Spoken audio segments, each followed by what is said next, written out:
Ay, Morning parang po, kami po ay narito sa Barangay Tawagan kayo ang masaya ni para po Jolie. masaksihan at makapag-participate sa pagoda activity na ginaganap nila ngayong umaga in connection po sa kanilang barangay fiesta.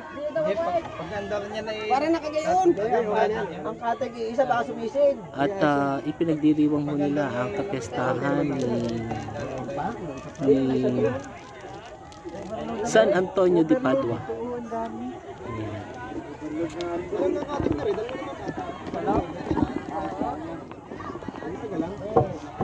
Pag lumubo. So samahan niyo po kami na makipagoda sa kanila at samahan niyo po kami sa pagsakay sa bangka at saksihan natin ang kaganapan ng kanilang pagoda ngayong umaga, ngayong June 12, 2024 dito po sa Barangay Tawagan. Cellphone mo.